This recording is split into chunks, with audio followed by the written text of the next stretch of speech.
Ben, let me take you back to a time.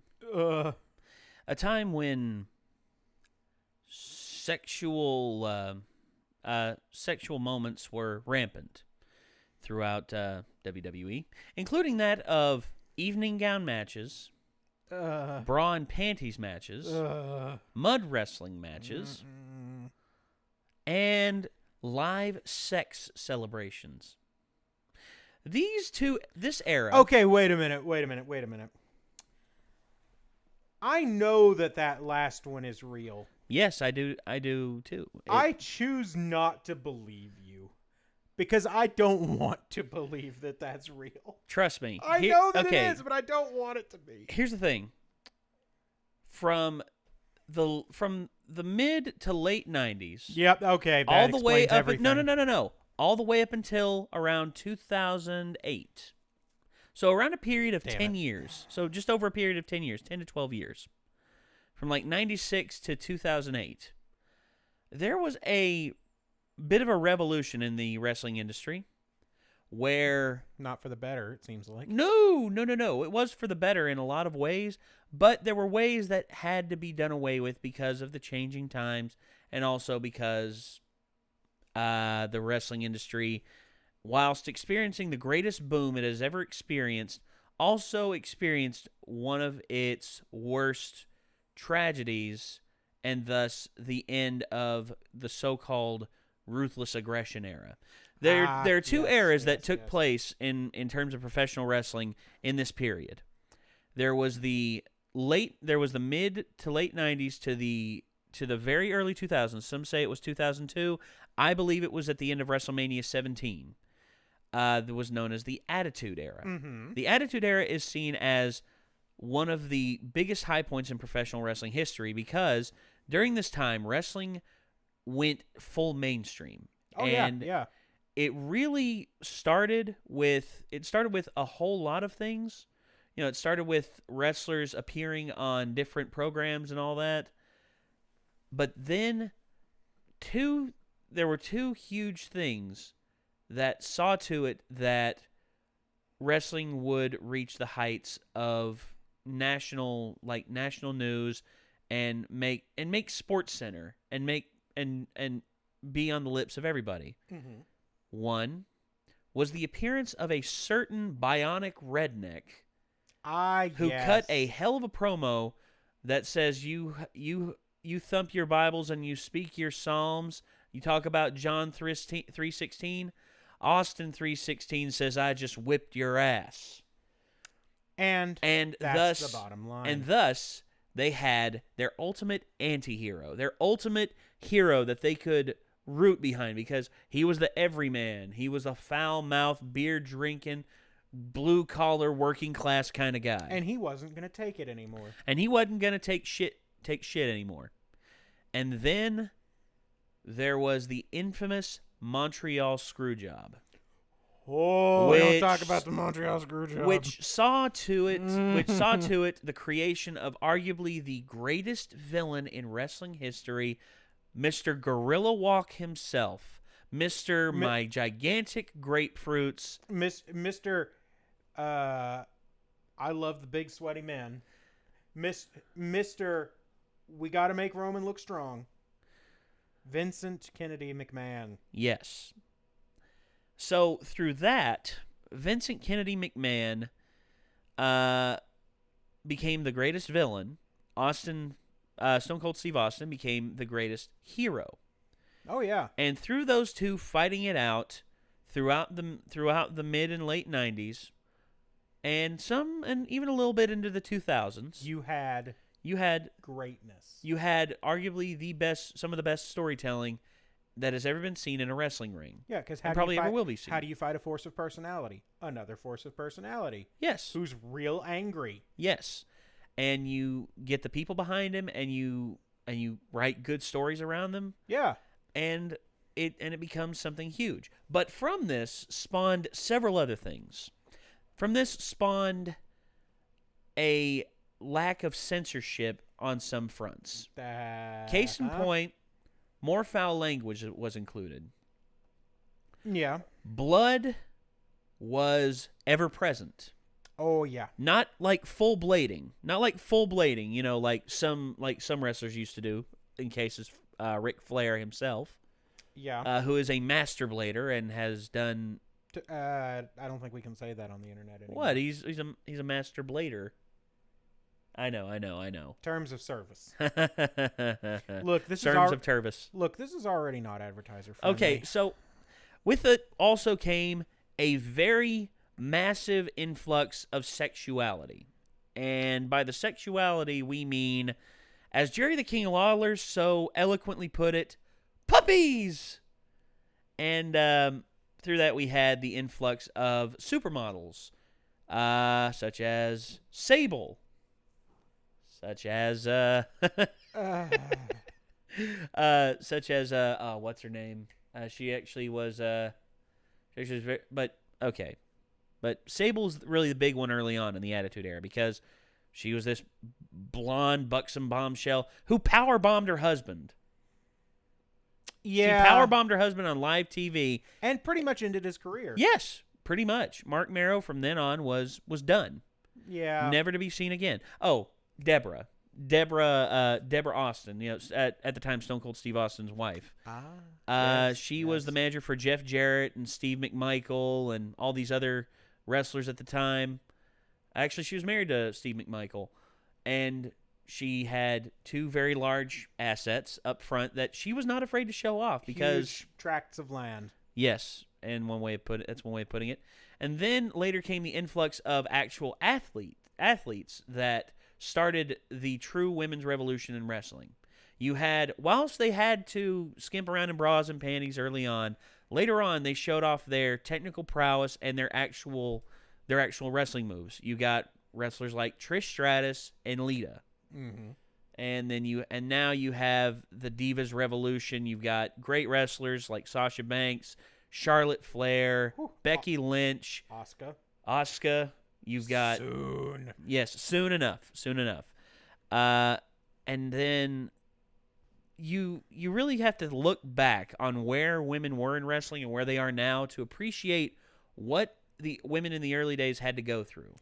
Especially women like Lita, who what women in the early days unfortunately had to go through. Well, unfortunately, yes, but nevertheless, you can say unfortunately, but here's the thing: this is history we're looking back on. This isn't something that can't be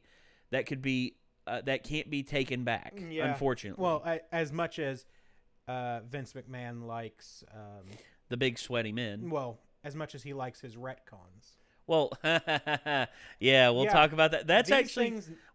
These things never happened. Well, that's actually that event, the Chris Benoit murder, is what murder-suicide is actually what prompted the end of the Ruthless Aggression era and thus the start of the PG era, which is what we're still in 10 years later. So, almost 10 years later. So, without further ado, let's get to move is a flying headbutt. You got problems. Yeah, but he also has problems. Yeah, which Daniel Bryan can attest to because that used to be his big finishing move, one of his big finishing moves. But all right, let's get to the artist formerly known as Adam Blampier, now known as Plumpy. Yes, he lost that in a bet. I recall. And I recall that. Let's see what dear old formerly known as Adam had to say about the 10 most sexualized WWE moments. I'm experiencing fear. Here we go. Chico, avert your eyes. Right, okay. Can we all agree that the way WWE incorporated women into their programming during the Attitude Era and the decade beyond was just a bit grotty? Which isn't to say that boobs aren't fun, but when you look at all the bra and panties matches and the pillow fights and the bikini contests and the Jerry Lawler and the Jerry Lawler barking like dogs and the puppies and the Jerry Lawler and the pudding matches, doesn't it make you feel a bit tired? Well, according to our YouTube analysts, Absolutely not. So let's bottle that shame, remember that ladies actually wrestle these days, and take a peek in that horrible shoebox WWE keeps under its bed. I'm Adam from WhatCulture.com, Or under its and mattress. here are the 10 most sexual moments in WWE history. Number 10, live sex celebration. So Edge and Lita had sex in front of an arena full of people. I was paid to say that sentence. To celebrate Edge's title, We whenever John actually Cena saw and Lita's his tit. girlfriend set up a bed in the That ring, happened on live undressed each TV other on like accident. a bad 50 Cent video, and rubbed their butcher shop bits together, whilst the fans stood watching like a legion of horny ghosts. What? This is really, really weird. Is this sexy? Lita's boob fell out, I guess, but also Edge looks like a pervert frog who hasn't slept in a week. I mean, why are we watching This is weird. What have we become as people? Number 9, Val Venus, movie Oh, producer. this one, Venus no. rhymes with penis. Do you get that? Because that's integral to his character. Also, he's a porn star. Val Penis, compulsive greeter of ladies, made porn films, often starring him and the loved ones of the people he feuded with. In a program with Dustin Runnels, he slept with Terry Runnels in a movie called The Preacher's Wife, then seduced Ken Shamrock's sister Ryan in a movie called, can you guess it? Shaving Ryan's Private. No. Also, his finishing move was called the Money Shot, and the company released a t-shirt for his character that looked like it was decorated with sperm. So there we go. His whole career can be counted as one big sexual moment, but if you only need one, it'll be the choppy your pee-pee moment. That Val moment seduced a man's was- wife in a porno, his raison d'etre. This time the wife of Yamaguchi-san, the manager of Kaientai. In revenge for said cuckolding, the all-Asian troupe kidnapped Val and tried to cut off his Venus, or as apparently all Asian people would say, choppy his pee-pee. Number No. 8, Kelly's extreme expose. Oh, this WWE's one. rebranding of ECW was a very slow disaster, piece by piece robbing the promotion of everything that made them special in the 90s. In a desperate and transparent bid to seem extreme, WWE brought in Kelly, and lady so nice they named her Kelly. In the following years, Well, her Kelly real spread name's rapidly actually become one of the most very popular divas in a fairly wrestling-esque. short generation of them, but when she started, let's just say she had a different purpose. Kelly's character was an exhibitionist, i.e., she enjoyed stripping off and showing her lady boobs. She had a weekly segment called Kelly's Expose, where she would do a striptease, and that was literally it. Kelly would take off her clothes, awkward for any fan who didn't like being surrounded by aroused dudes. Number 7, Goldust's whole career. Goldust is weird. When he first debuted, Goldie was a gremlin of raw sexual threat. He was gay panic, made flesh, whose whole thing was that he made his fellow man deeply uncomfortable with their sexuality. Yeah. He would grope But it replicas, grew on just people. Rub himself. He posed for Lou pictorials with his valet Terry. He would wear skin-tight latex, and all Who was that his was before sister? his artist formerly known as Goldust phase. Then he Oh, got wait, is Terry super Reynolds' weird. sister? I'll look it at up him. after. Look at him. If we're looking for a most sexual moment, how about this entrance on Raw December 1997 when his then valet Luna led him down to the ring, walking on a Zimmer frame with metal cups over his nipples on a chain with a ball gag in his mouth. Yeah. Just saying that makes me want to clean my teeth. Number 6, HLA. Wow. HLA stands for Hot Lesbian Action. Oh, that. no. Yes, to As everyone that knows it's me. been said before, In September 2002, there's been a Eric bit of Bischoff lesbian and the dust ratings blown on came all out the with all the promised hot divas. lesbian action for the crowd. Whi- Down to the which ring is- came 2 nameless women. Literally, the only name given to them was the lesbians. No. Bischoff talked Yes, through undressing you- and you kissing heard. each other. It's a sort of TV you feel like you should only be watching behind a two-way mirror and weeping. Then, after the ladies had macked on each other, 3-minute warning, aka 2 giant Samoan men, came out and attacked them. Oh, and WWE weren't done. At Unforgiven that year, because of a match stipulation, Stephanie McMahon was forced to engage in HLA herself before Rikishi, disguised as a giant grandmother, came to her rescue, but not before kissing her, though. Feel good? Feel good about that show you like? Number 5, everything ever done by Rick Rude. Oh, Rick the Rude, ravishing handsome one. man with a granny perm and a porn star moustache. We've already talked about Oh, Kenny dear. Kenny's contextless fan service strip teases, and we're all about gender equality at WhatCulture, so let's get rude with Rick. He would strip out of his robe slowly and kiss a lady in the crowd. God, I hope those women were plants. In a particularly sexual moment, the stachioed purveyor of pecs was feuding with Jake Roberts and was making advances on his wife Cheryl. After defeating Roberts in a match, Rude stripped his tights off to reveal a second pair underneath them, this time with Cheryl Roberts' face right there on the crotch.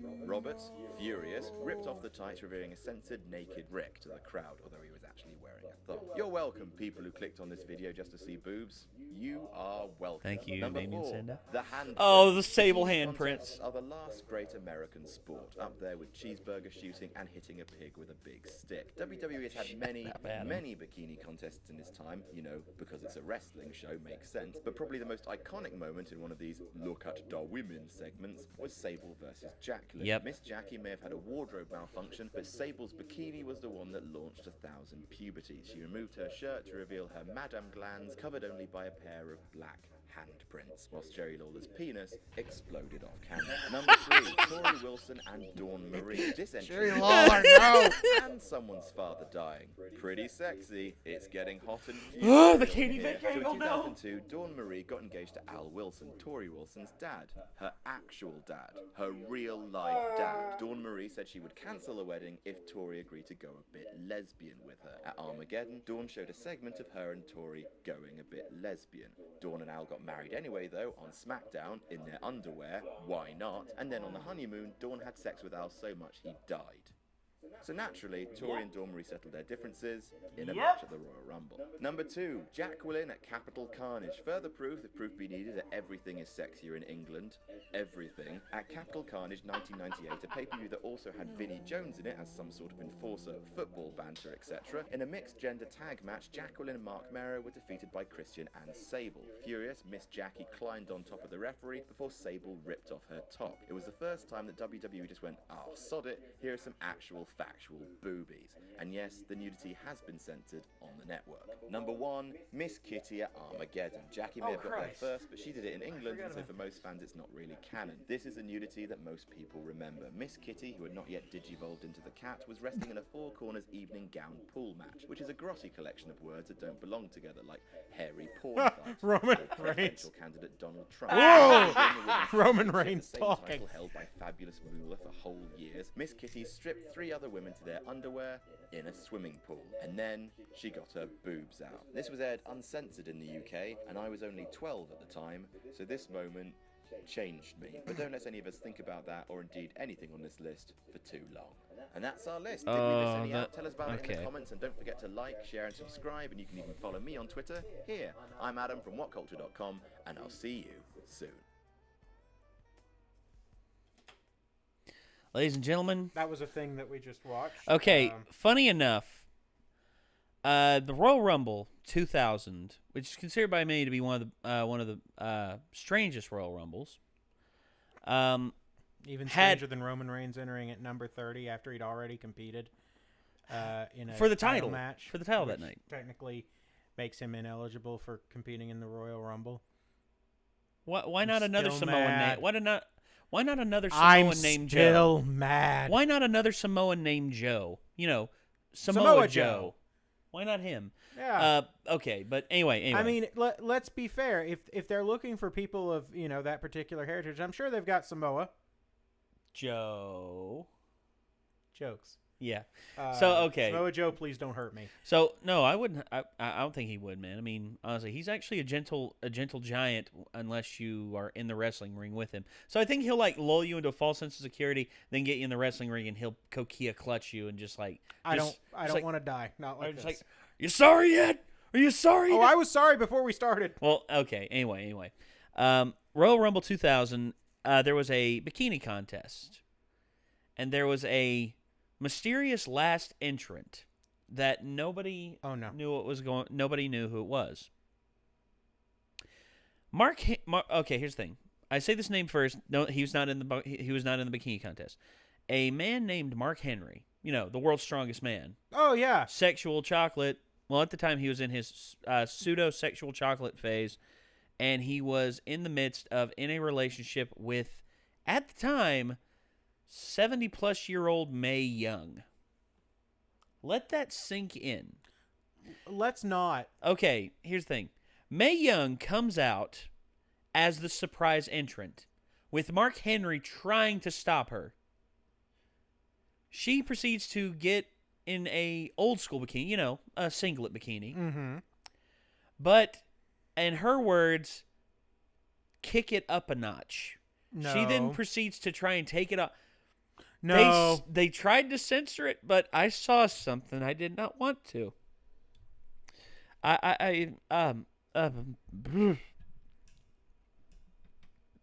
Yeah, that was not a moment in my life that I'm very happy about at all. I can't imagine why you would be. So I saw that, and forever my life was changed. I could not.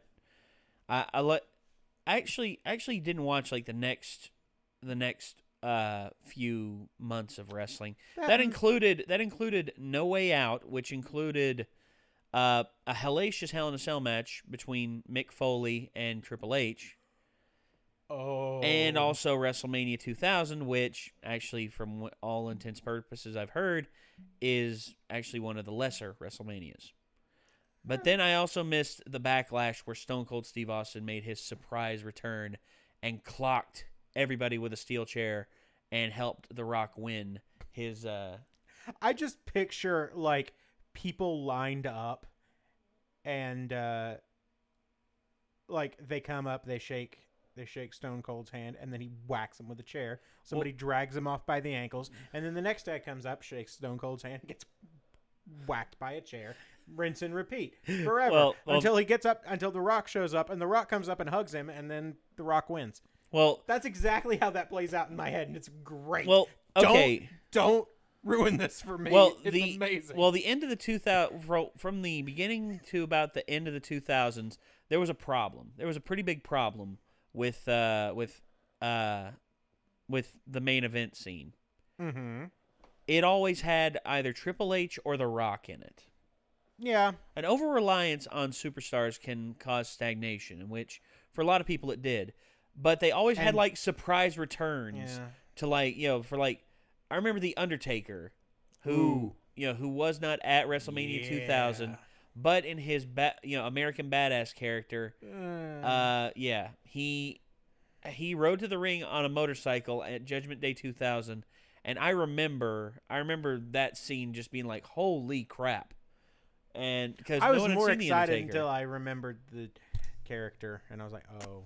Yeah, the wannabe badass bikers, But no. WWE is full of interesting moments, and I'd like to... Interesting, not unlike a Chinese curse. Well, still, a lot of good moments, a lot of great moments. There's some moments I wish I could forget, but in all honesty, I'm glad I kind of remember them, because it makes me realize, damn, life could be worse. Life could be this all the time. Yeah, you could be X-Pac. Good night, everybody.